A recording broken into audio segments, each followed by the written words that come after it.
I believe most of you have already joined in. So without any further ado, we'll be beginning with the webinar. A very good evening, everyone. Thank you so much for joining us today. My name is Mahima Lal and I'm the part of engagement marketing team at Hero Wire, and I'm your host for today. So as you all can see today, we are presenting a webinar on the topic Starbucks loyalty programs, brewing success, and creating a seamless omni-channel experience. And before we move into the webinar, a quick introduction about this platform, which is Hero Wire.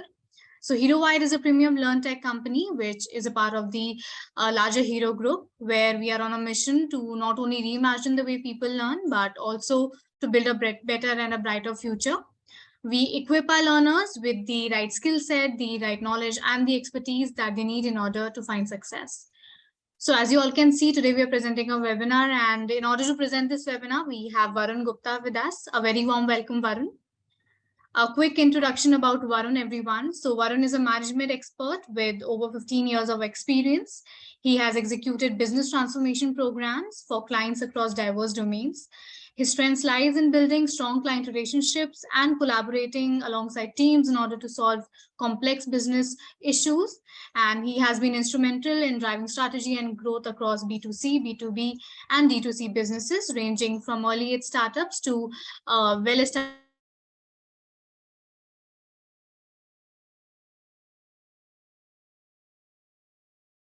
Mahima, you have gone on mute. You'll have to unmute just maybe like 2-3 seconds back. Yeah. A very warm welcome, Varun. I hope my introduction was clear. Yeah, it was. Right. So we also have Akshay Doda with us today. So Akshay has previously worked with Great Learning, and he's currently working as an assistant manager at B2C sales. He has used strategic initiatives in setting up new verticals in the edtech segment for upskilling and reskilling working professionals. He is also heading a team of 30 consultants and 5 team leads in sales function at Hero Wire. A very warm welcome, Akshay. So as you all know that we are in a webinar setup and you won't be able to switch on your mics and your cameras. So if in case you have any questions regarding the topic that we are presenting today or the program that we are going to talk about today, please feel free to put down your questions in the chat box or in the Q&A section. And Varun and Akshay will be more than happy to answer all your queries. I guess without any further ado, over to you, Varun. You can start presenting your screen. Thanks, Mahima. Am I audible now? Yes, Varun, you're audible. Okay, thank you. Thanks a lot.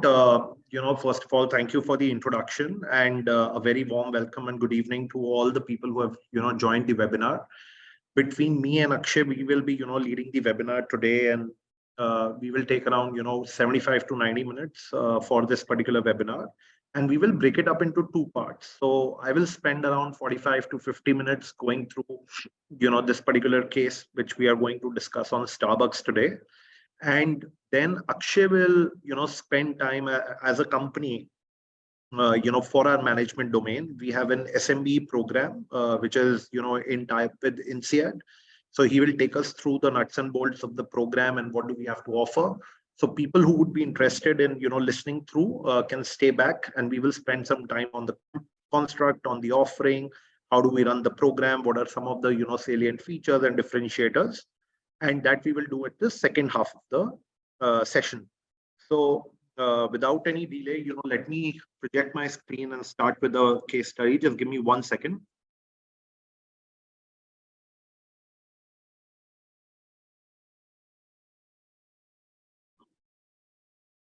Yeah, Mahima, is my screen visible? Yes, we can see your screen. Okay, sure. So, let me start with a bit of history. When we look at Starbucks Starbucks today is one of the, most, renowned brands, most, appreciated and acknowledged globally, not even, in selected countries. If you look at a total of, from a global perspective, Starbucks today is present in around 80 plus countries. It has 32,000 stores. It obviously originated in the US, so nearly 15,000 or nearly 50% of these stores are based out of the US. But it has, over the last 40 years, expanded to, across the globe, including now in India, where it has tied up with somebody like a Tata from a franchisee network perspective and, moved forward. Back in the earlier days, in 1971, Starbucks, was basically started by a trio, Jerry, Zev, and Gordon, with a mentor called Alfred. And that is when, it was in the business of selling coffee beans. That is how the business originated. However, what happened with time, on the left hand side, you see a snapshot of Howard Schultz, who basically, lobbied the founders to hire him as director of sales and marketing. And it happened that on a visit to Italy, he, decided to make Starbucks a coffee shop rather than a coffee beans business. However, the three founders were not excited. In the year 1985, Howard, along with the investors, purchased this business, and that was the origination or the genesis of what and how we know Starbucks today. So, if you look at the history, it would be, having started its roots 1971, around 50 years. But as a business, Starbucks would have been in business in the coffee segment, in a retail business for the last 35 to 40 years. A bit of a trivia which is intriguing, and I was reading about the case. If you look at the logo has been evolving for the last 40 years or 45 years. It started in 1971 on the top left-hand corner, where you see the brown logo, evolved in 1987, then further in 1992, and then finally in 2011, the way we know Starbucks today. I don't know, many of you, while you travel globally or even in India, have you ever had a chance to spare a thought of how the actual logo came about, and what was the name of the origination of the name itself? So Starbucks was actually named after a character from the novel for the novel Moby Dick. When they started to design the logo, the inspiration was taken out of a lot of marine books, and going back to the 16th century, where it replicated a design which is called the siren. Now, siren, if you look at the current Starbucks logo, many of you would feel that it's like a mermaid. But on the left and the right hand side, you'll see that there are actually two tails. So while it's a mythological character, it's actually not a, it's a glorified version of a mermaid with the two, tails, which you see both on the left and the right hand side. And a very interesting, history that anybody would imagine that why the logo would have a, siren or a mermaid as a Starbucks logo. The origination goes back again to, to mainly two associations. One, when the logo was being designed, I think one was about, normally coffee beans were actually, transported over long distances through the sea network. So that was one connotation which the, designer wanted to keep in mind. And secondly, if you look at, this particular logo, the mermaid, right? The Starbucks as a company originated in Seattle. So it was a port city, and that is why the hook to the ocean. So these were, the two very basic tenets when they started thinking about the design. And of course, over a period of time, the logo has evolved, and as we know today. So just wanted to, look at a brief history of how it evolved. Very interesting impact, actually. I don't know, many of you would have read about it, but it's called the Frappuccino effect. And what it tells us is that it's another, very interesting trivia that for the likes of a Starbucks or a Dunkin' Donut, you see a graph on the left-hand side, and this, focuses on the US market. If you look at the phenomena which has grown over a period of time, and now known as the Frappuccino effect, the cost of real estate or the price of real estate, if you look at, the graph, it significantly increases when a Starbucks outlet comes into operations. And this, mapped over years, while if you look at the bottom left-hand line, which is all homes, which is the dotted line, which you see at the bottom, while it has moved over a period of time, around the $100K mark, and it has increased over a period of time, what we see that, for Starbucks, it's significantly, better. So what is the so what? As a brand, as an outlet which would drive the real estate prices, this was just something which I wanted to highlight, because over a period of time, this is the kind of impact which the brand has been having over a period of time, right? Now, it is interesting to note that, what is the genesis of the loyalty program? Today, we are going to do, two, three things. We are going to talk about two significant aspects. One, in terms of why Starbucks is considered to be one of the, benchmarks in terms of the loyalty programs. And that a lot of companies across sectors would, run different loyalty programs. And if you look at, how you would interact with, there would be something in the hospitality industry, whether you link it to an airline like a Vistara, or a hotel like a Marriott, or a Bonvoy card, or look at some of the sectors. But when it comes to the food and the food segment, Starbucks is one of the benchmarks, not in certain countries but globally. And it is very important to understand that why and how it originated. What are some of the key differentiating factors which take it to another league, and then how uh, it has actually enabled Starbucks to basically operate like an unregulated bank. Now we will come to that at the towards the later half of the session, but first let's understand that what is the genesis. So if you look at ordering a coffee, while in India it is still evolving, but for a country like US, a lot of people on their way to work would pick up a coffee. While the entire concept of carrying breakfast from home or making breakfast at home is quite evident and quite strong in a country like India. But if you travel to the US, a lot of people would just on their way to work, pick up a coffee, or during the day, or after work, which is a very, very regular feature. So on the left hand side, if you look at the consumer journey, right? Just a data point below, you'll see that an average Starbucks customer would spend around $4 per day, and this is uh, uh, apply inflation to that. This $4 would now be around 5 or 6 or maybe even $7 on a daily basis. However, if you just take the 5 working days across the year, the entire exercise is redundant, right? So it is very, very repetitive. And if you look at the customer journey on the left hand side, which starts from a store walk-in, a customer going to a Starbucks store, standing in the queue, paying with cash, checking for the change, and then grabbing a coffee. So the origination was that many of these steps from a walk-in to grabbing a coffee can be made redundant, and it can be made much more efficient, right? So today, a lot of the customers, how they are ordering coffees, that they pre-order the coffee. It's a seamless financial transaction where your account will get debited, and you just pick up the coffee from any of the Starbucks store. That is how it is being operated today. Now the question in the mind would be that what does loyalty program has to do with it? I think there are two very, very strong anchors.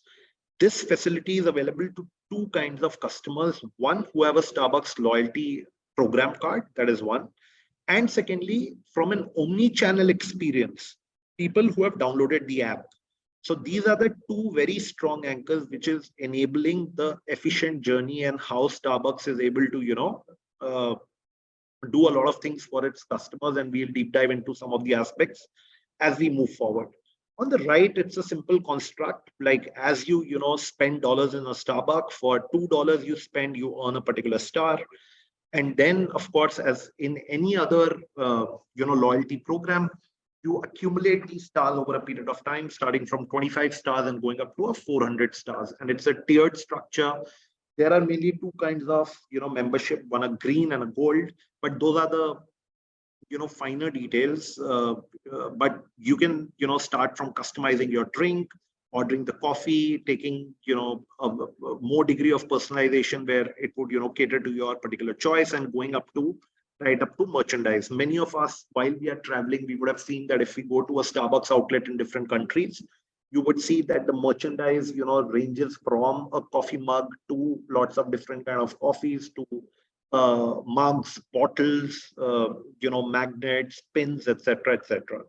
So that is how the program is structured. That is the genesis. The genesis, basically, just to capture it, is the repetitive journey what the customer needs to make, and that is what Starbucks anchored the entire loyalty program on.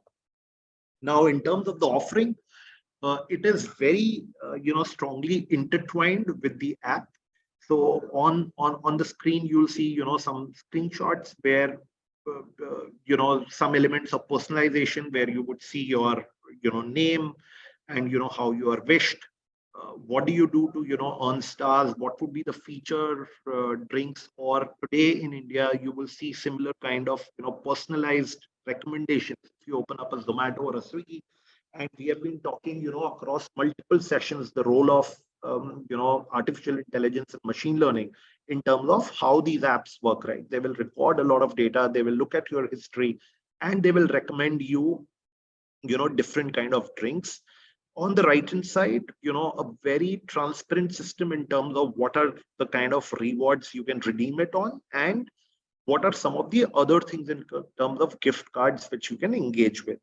I think the fundamental driver here is with smartphones coming in, with people becoming very amenable to apps, with digital driving engagement across different kinds of customers. With time it has seen a great uptick, and that is how the entire loyalty program has become stronger and stronger. Now, as I was saying, why it is considered to be a benchmark. So what is so different in a Starbucks loyalty program and what has happened over a period of time?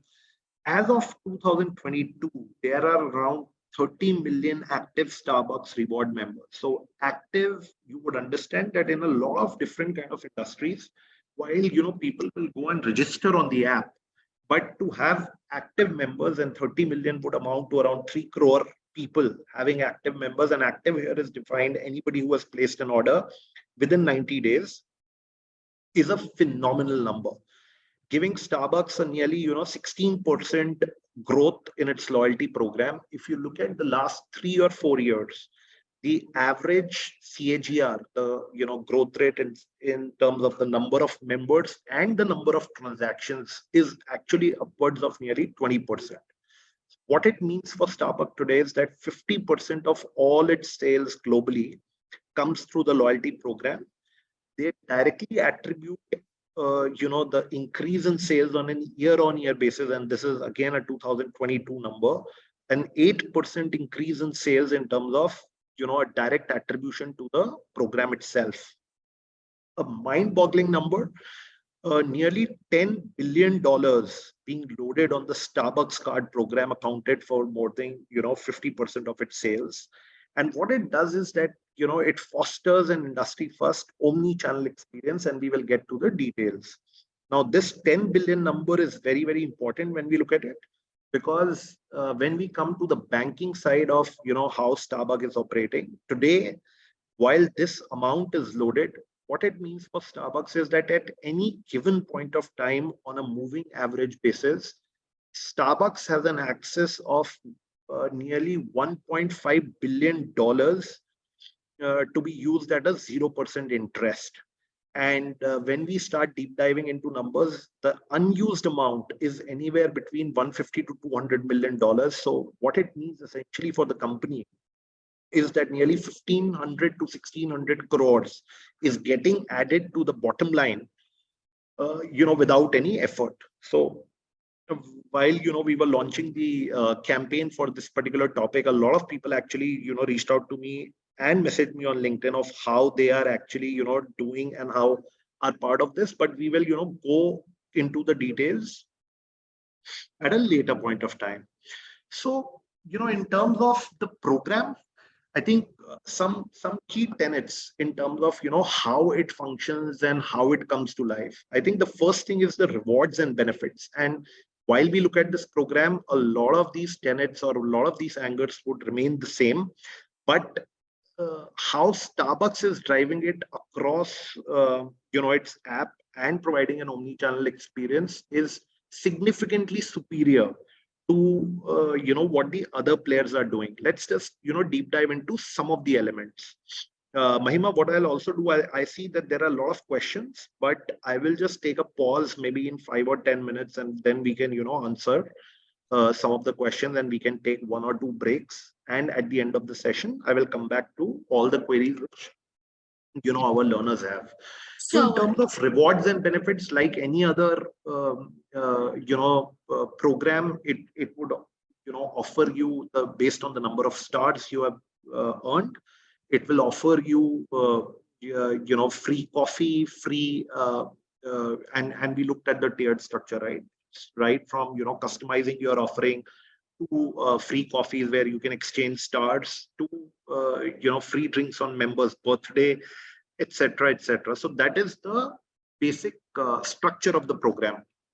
However, I think the entire omni-channel experience with the mobile app coming in, what people can do and what significant advantage it gives to them is that while you are going to work, let's put it in context that while in India we go for a coffee, I think 90% of the people when we go for a coffee is still either hanging out with friends, hanging out with colleagues, or different times of the day.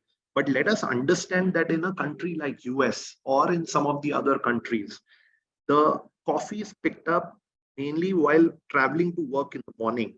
So spending the time to go to the store and picking up the coffee is a significant pain point for the customer. So how it solves is that you can put your order in advance and you can just drive through or pick it up in store where the payment is done automatically through the account. Now, across this journey, I think one of the significant enablers are the multiple payment options where the Starbucks card or the mobile app or it integrates various options, right, from a Google Pay to an Apple Pay to a PayPal, etc. In India, you would think of the same options as a UPI or as a Paytm or through some of the other digital wallets. Something which is very, very unique is that Starbucks, in terms of its own loyalty program, offers free music and games. So we'll talk about it in detail how Starbucks has entirely done a lot of gamification when it comes to the loyalty program, and which eventually leads to a very high customer engagement while they are on the app, and how it improves the entire user experience. There are special member events where there are exclusive passes and access. They also integrate the app with some of the other platforms such as a Spotify. So if you go to a store, while we have a Shazam where you would need to download a different app, what people can do that while they are spending time at the Starbucks, the entire listing of music, the music which is being played, can be integrated with Spotify, which can be used by the users. While some of these initiatives might sound cursory, but the kind of engagement it leads to in terms of the user experience, it's phenomenal, and that is what is driving the entire growth for Starbucks. And like many other loyalty programs, like even in India, you would have seen that there are a lot of brands in retail and apparel where you would be invited to exclusive season collection. You would be invited to sales in an advanced manner. A lot of the upcoming seasonal and the new product releases are cascaded to the loyalty card members from a on a time to time basis. So the way the way it is functioning is that, of course, the rewards, the tiered structure, uh, the ability to exchange it on an ongoing basis is there. But something which is completely changing the game for Starbucks is how that has been integrated to drive the entire omni-channel experience. And on the ground, what are the value add services? Something like a Spotify, something like gamification. How do you maintain transparency? Those are some of the elements that, irrespective of whether it is any loyalty member or any loyalty program, they are some of the key takeaways which needs to be maintained on an ongoing basis. Now, while we have talked about the omni-channel experience, I think just some facts so that it's important to understand that Starbucks, what it did in 2014, over this journey, over a period of time, it has implemented various initiatives which over a period of time has benefited Starbucks in a very, very different manner. So in 2019, 70% of Starbucks app users were visiting a store at least once a week. So while we talk about omni-channel, how it has actually impacted the consumer behavior. So nearly 70% of all app users are visiting the stores, once a week at least. Also, if you look at, the data point, nearly 6 times more likely to visit a Starbucks every day, people who have downloaded the app, right? So that is the kind of outcome they are seeing on an ongoing basis. I think not only while we have talked about the mobile device, but also what is happening is that even if people are traveling across different states, different countries, what it gives them is a very seamless experience, right? So while some of you would have seen that at one point of time, maybe if we rewind a couple of years back, it was very difficult to use Uber as an app if you were traveling to, say, a Europe or the US. But today, if you're traveling, you just use the same app for commuting, which makes the life very, very simple from a user experience point of view. I think another very important aspect is the hyper personalization. So while we have talked about new products, releases, and promotions, what is happening is that for a lot of customers, based on the data points, and this we see day in and day out, when you go to a Zomato, my page of Zomato would look very different based on where I am based, or a Swiggy for that matter, which location, which geographical location, what is my history of orders. So what it actually enables is that it enables them to record a lot of data points, use very sophisticated AI/ML algorithms to run product recommendations, and make sure that when you land up on the page or you open the home page, something like a Netflix, you would have seen that at home there are different profiles which you can choose from. But when you select the profiles, the home page is very different for everybody. Similarly, for Starbucks, when open the app, it is very different for different users. So the entire personalization, the degree of personalization is of course what is driving the uptake. And as a data point, you would see that Starbucks in its own investor conference attributed nearly 40% of its overall sales to this particular program. Now, in 2017, and now a lot of companies are doing it, but if you rewind, say, by 5 years, something like a chatbot where you can give voice commands. This is the same time when Alexa was also, coming up, and Amazon launched it in the US. But Starbucks was one of the companies to launch it, really early, where, even somebody driving a car, if order is to be placed, the voice command can be used to, place the order. Then, of course, gamification. It entered the digital gaming space in 2015, and there are some details in terms of what they did. But if you look at the overall gamification, but we will also come to a slide where you see that there are a couple of things what they do. So you can earn a lot of badges, and there would be people who use a lot of health apps or running apps for that matter, where you have different badges which you can earn over a period of time, and also different kind of games which you can play, which overall increases the engagement of the customers. I think I will just pause for a moment, and there are, okay, so let me look at some of the questions. I think there is one question in terms of when we were mentioning the logo, in terms of how brands would evolve the logo over a period of time, and the question is regarding that why would brands do that. I think it's a evolution which happens over time, and it is also like, if you look at it purely from a branding perspective, right from, say, a lot of companies would do that in say 8 to 10 years, and that is that serves dual purpose while the fundamental ethos are maintained. And even if you see the Starbucks logo, it has not completely changed. It has just evolved to inject a degree of freshness into the brand. That would be one of the key reasons why people do that, right? So moving on, what I wanted to do is that also summarize that what are some of the standouts when you look at the Starbucks loyalty program. I think, and this we have seen in a lot of cases, right?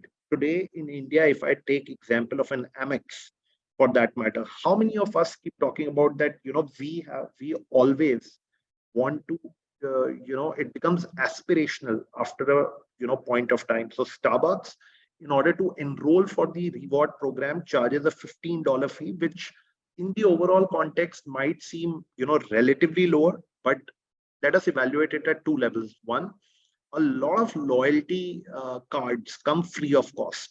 In India, if you pick up so many brands, say for example, something like a Chayos, where you would go and companies would do anything to, get your number, or for example, an Adidas or a Nike, where, you would get loyalty cards. But if you look at Starbucks, they charge a fee for that. And what it does is that, it brings that element of premiumness, that element of being wanting to be a part of a club, and many brands as part of their programs would use this. So Starbucks uses this very effectively. Then so exclusivity is one of the, clear standouts. If you look at the engagement now, and many of you, I'm assuming, if you are traveling, you would be using, the app. uh, Something which is, important to learn or important takeaway is that there are no pointless notifications or engagement. Anything where you would use the app would be for a particular transaction. So, there are some 2 or 3 key pointers which you will see down below. So if, the user needs to earn points while buying coffee, or redeem points, or, search for an outlet. So what they've done over a period of time is to make sure that there are very limited amount of push notifications which come through the app. A lot of people, in order to, improve engagement, would send you a lot of messages, and we, experience it day in and day out. Like, there are a lot of companies who would send a lot of push notifications which are irrelevant, and after a period of time you would, get bugged, and even in some cases, delete the app. So what Starbucks does is, a very healthy balance in terms of, maintaining that for the customers. Then we were, talking about gamification. I think just wanted to highlight 2 points. One, on the left hand side, there would be, specific games where you can play and you can earn stars. So while you can earn stars while buying a coffee, but what they have done very effectively is that they have, gamified a lot of the experiences as you, earn batches. So something like a wake up call, a coffee passion, of, coffee voyager. So these are, some of the badges which you will accumulate over a period of time, and then they will have a multiplier effect on the number of stars which you have earned. So, that gives them the opportunity to consistently engage the customers and make sure that, they are interacting with the app in a very, very, engaging manner, where they can, earn stars and then redeem further awards. I think the last thing what I wanted to highlight was transparency. So at any point of time, on the left hand side, you'll see a very simple snapshot where you will see that, in terms of maintaining a very decluttered, UI UX, where you can, just go to the app and look at the entire history. You can look at, what are the number of transactions, what are the number of stars you have earned, what are the number of stars you have redeemed, when have you placed the order. So it gives you a one single snapshot of the entire history of the way you have, interacted with the brand. So just to summarize, I think 4 key things. One is about exclusivity. Second, about transparency, what we are talking about. Third, about gamification, right? And fourth, about personalization or hyper personalization, which a lot of brands are doing today. Which are the key takeaways when we are, driving any loyalty program? Becomes very, very, critical. I think another very important part of how this journey has moved for Starbucks are the partnerships and the openness of the partnerships of what they have done. So what it does for them, it bumps up the entire retail sales. So on the left hand side, let me just take a couple of examples. So they have partnered with retailers like Target and Kroger.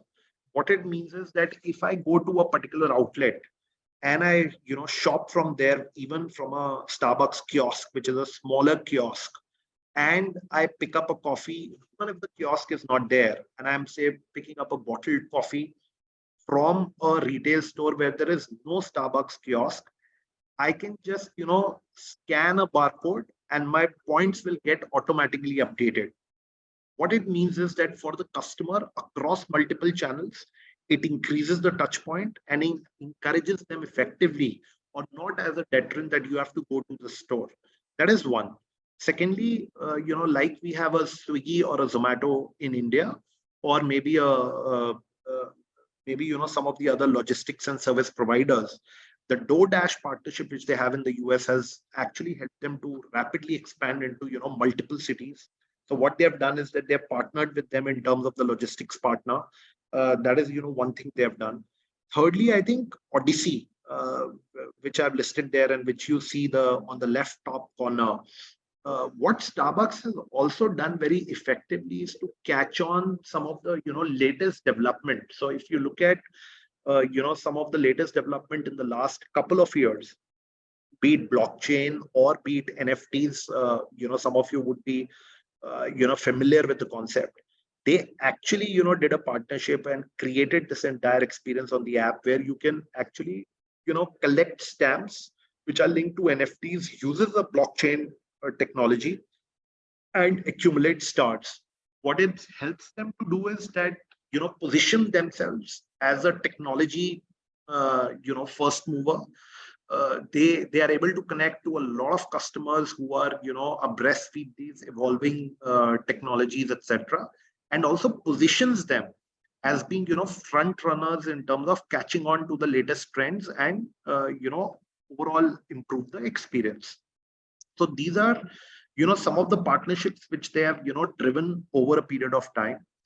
Now, while the slide is a bit busy, but wanted to just position this slide to say that a lot of the experiences which have been curated, are coming at the back of a lot of technical, innovations. So if you look at the entire timeline, starting from August 2012 on the left-hand side, right up to October 2022 on the right, starting from payment processing, mobile payments, contactless payments, Visa checkout, credit card, Bitcoin payments. So if you look at the time in March 2019, something if we go back 4 years where Bitcoin as a phenomena was just coming up, they were very early into the game to make sure that they are partnering with the right people, the right technology companies, to make sure that they are latching on to the trend. So something like a Bitcoin payment or adopting the blockchain technology, Starbucks has been right the front runner, and they have made sure that they are implementing all these technologies or interfaces through the app. So while you go to a store, there would be no payment through the Bitcoin, but if you latch on to the app, so it does two things for them. It creates a very strong anchor to take everything digital, and secondly, it creates or positions themselves as front runners in terms of enabling the right experience using the latest technology. So so that has happened across their journey. Now let me come to a very interesting phenomena, and a lot of people would have actually read about it over a period of 2 or 3 weeks, last 2 or 3 weeks, when this got magnified. Today's Starbucks, if you look at how they are operating on the back of the loyalty program, and I was putting some numbers, while the chart on the right hand side is a bit dated, but what it does is it puts in perspective of how Starbucks today, this number is shown to be 1.2 billion, but today if you pick up this number at any point of time, Starbucks would have from the 13 million active users, nearly 1.6 to 1.7 billion deposited in their cards. Now, if you compare it to a PayPal, which is one of the biggest digital wallets in the US, compared to a 13 billion, it looks a relatively small number. But if you compare it to around the top banks in US today, as a statistic, having 1.7 or 1.6 billion deposited with you, it would be bigger than nearly 4,000 US banks today. So on the left hand side is a very interesting visual that while a traditional bank would operate in a similar way where you deposit and withdraw money, but of course there is the element of interest. However, for a Starbucks, it's an interest-free loan which they can use it over a period of time, because while people will keep on depositing and withdrawing money, but at the end of the day the access to the fund on an overall basis remains constant. So that is one thing which is phenomenal. It is something which is which puts them very, very differently compared to some of the other players. It's unheard of in the food, drinks, and the beverage industry, and that is something which makes them a standout. Now, while this is an outcome, it is very important to understand that all this which has got enabled is on the basis of the entire loyalty program which they have been able to drive for the last 15 to 20 years in a strong manner.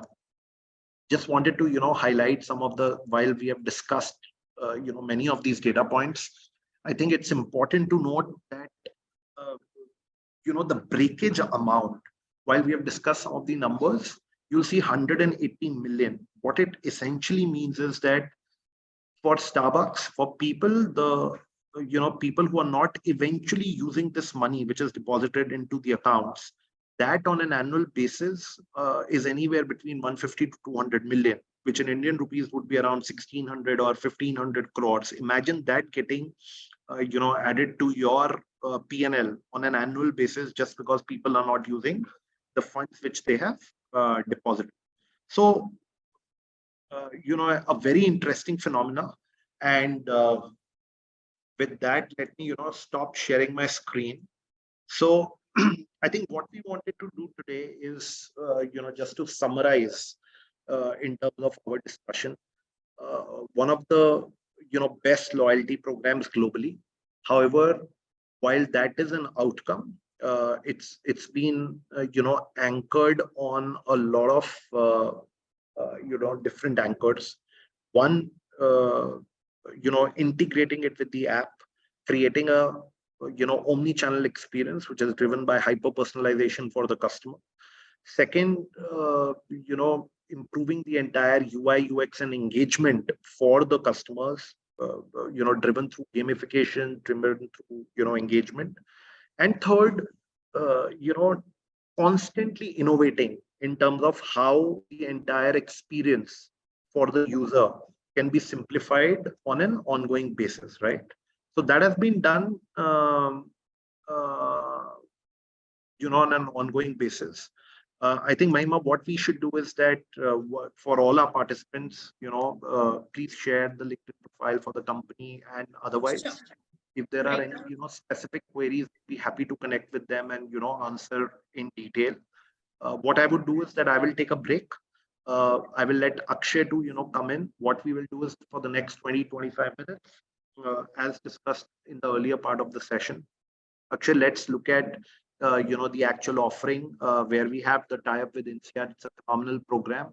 The way we run this is that we do strategy sessions on a week-on-week basis, and then do a program debrief. So if there are people who are interested, would request them to please stay back and make sure that we are going through the details. Over to you, Akshay. Thank you so much for anybody who attended the session. Look forward to keeping a constant connect. Thank you so much.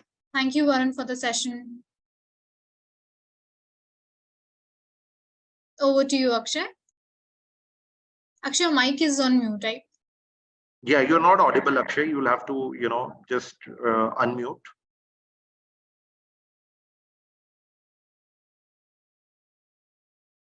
No, you're not yet audible. Just see the overall setting in terms of, or maybe you can, even if still the voice is not coming, maybe you can log off and then log in again. I think that should be okay.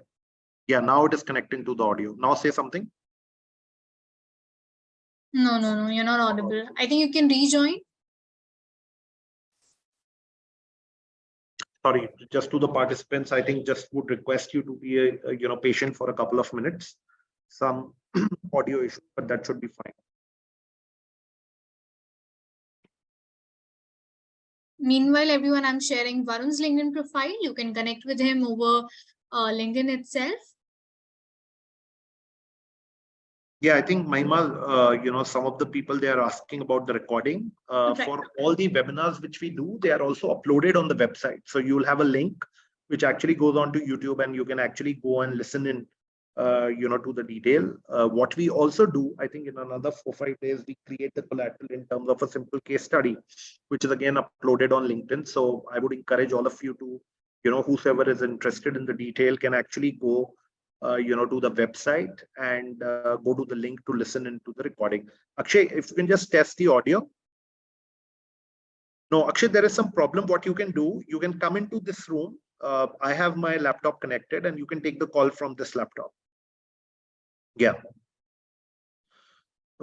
Yeah. So Mahima, I was saying that for all the learners, I think there are 2-3 queries about how you can go to the link that will be posted on the website. I think there are a couple of people who are also asking for the website link. Mahima, if yes, I'm sharing it right away. If you can share it there. Yeah. Just give me a second and Akshay will join in.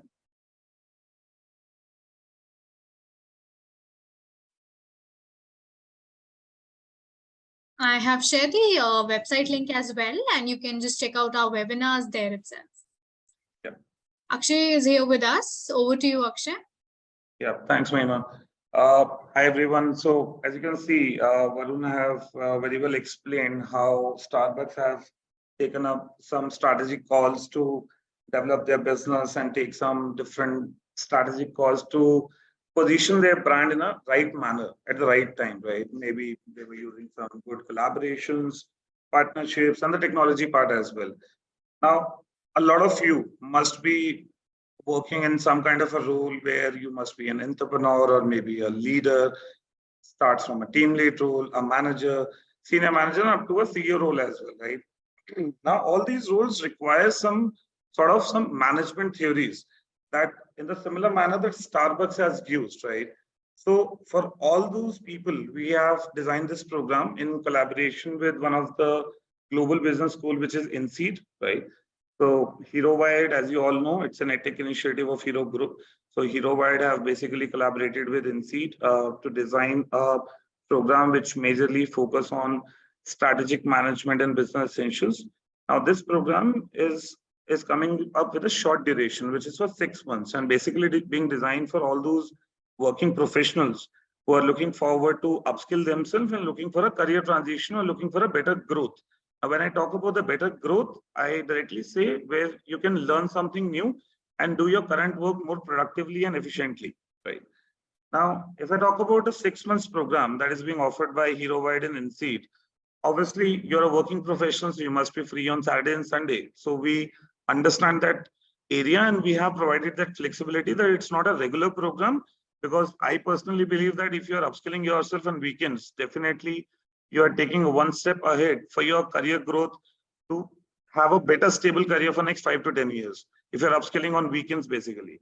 So this 6 months program where you just have to attend the classes on Saturday and Sunday, and the best part about this program is that a lot of you must be knowing about INSEAD.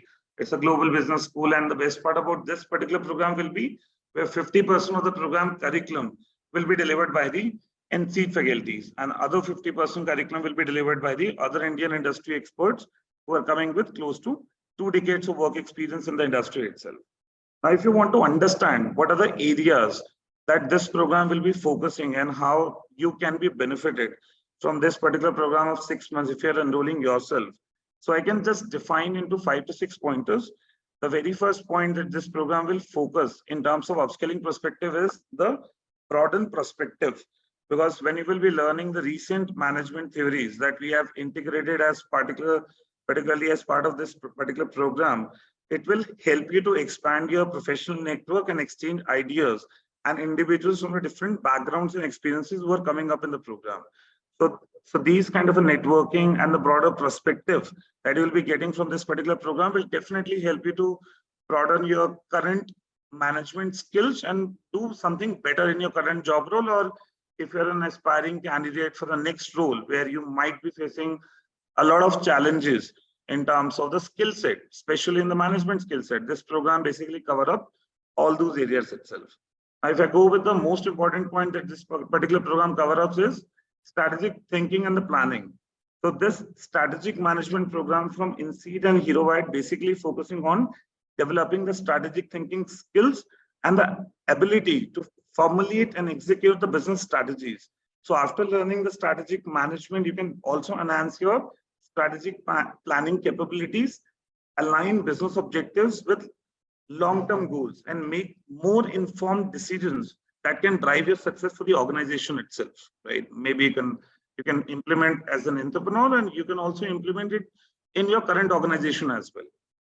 If I go with the another pointer, this program will also focus on the leadership development, because INSEAD also offers a leadership development programs which can also help you to further refine your leadership skills and the styles, most importantly.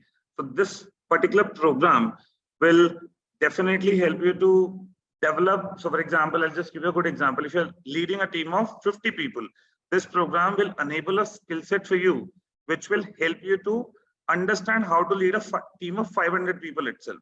So that's how this program is being focusing on through different strategies like blue ocean strategy or maybe design thinking in this manner, right?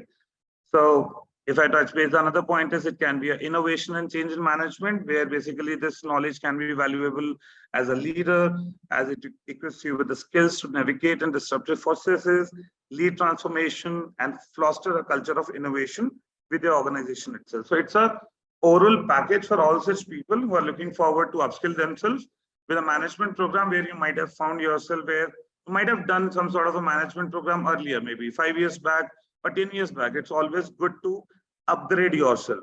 So that's how this program is basically focusing on. Yeah. So that's a short summary of this particular program. If in case you are looking forward to upskill yourself with such kind of a certification program, definitely I would request you to raise your query or directly reach out to me. Mahima can share the rest of the details, and we can connect over a call or maybe a Google Meet session to understand the program in a more deep manner by presenting the PDF and the brochure itself, which will definitely help you to ask as many questions that you want to ask in person. Thank you so much, Akshay. I believe that this brings us to the end of this session. In case you have any questions regarding the program that we've just talked about, the Q&A section and the chat box is open for you all. Akshay, I believe we have a few questions in the chat box. Sure, let me just take up those questions.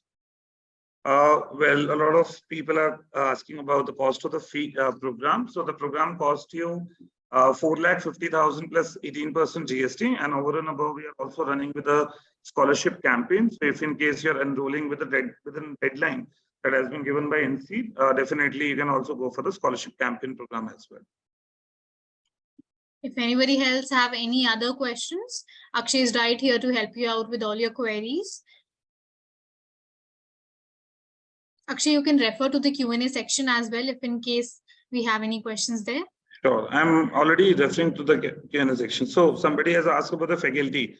So as I mentioned earlier, Madhu, 50% of the program curriculum will be delivered by the INSEAD faculties directly, where basically, if I take a couple of names, Mr. Anitawa, now he's one of the person who is leading the branding module at the INSEAD campus, the main campus into France. So in the similar way, we have 6 to 7 INSEAD faculties who will be taking up the live interactive sessions as part of this 6 months program, and the rest of the 50% curriculum will be delivered by the Indian industry experts who are coming with close to 2 decades of work experience. For example, Mr. Lalit, Mr. Shiva, who is coming from a diversified finance background and will be taking care of the finance modules as part of this 6 months program. So it's a mixed pool of industry experts coming with the expertise in the specific area, because we don't want one faculty to take up all the sessions, as there will be different modules. So we want each faculty should be coming from a different background and with that expertise, so that you can also get those expertise in the specific area, and it will be very helpful for you. And it also builds up a strong networking for you as well, like an individual to learn from different faculties when you're part of a 6 months duration program. So Akshay, we have a question here. Who should ideally join this program? And what is the basically eligibility criteria for the same? If I talk about the minimum eligibility criteria, you should be a graduate in any domain, in any study. If I talk about a person who should join this program, even if a person coming with a 1 year of work experience and is an aspiring entrepreneur, if he has some idea and he want to build something on his own, definitely this program also help that person as well. But ideally, if you're looking for a job perspective and you're also looking forward for the upskilling part, if you being an individual working into a managerial role, starting from a team lead role, manager role, senior manager, maybe a CMO or a CFO, a principal architect, definitely you need this program to move up the ladder.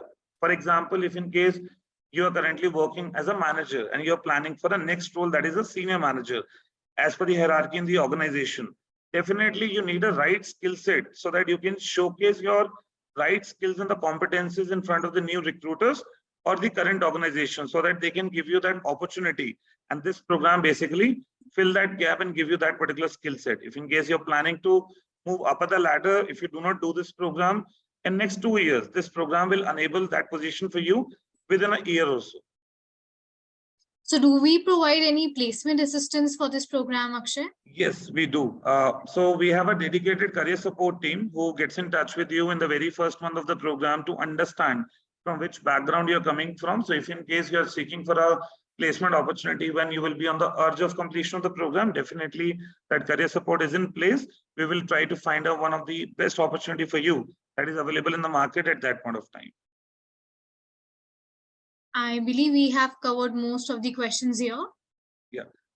We have one more question, Mahima. How much soft skills required? So if in case you're coming with the basic communication skills, that is okay with us because we do help you with a lot of master classes which works on the personality development. So that area will also be covered up as part of the program, because ultimately the main goal of this particular program or overall objective of HeroWide being an education platform is to make you competent enough what exactly recruiters are looking for.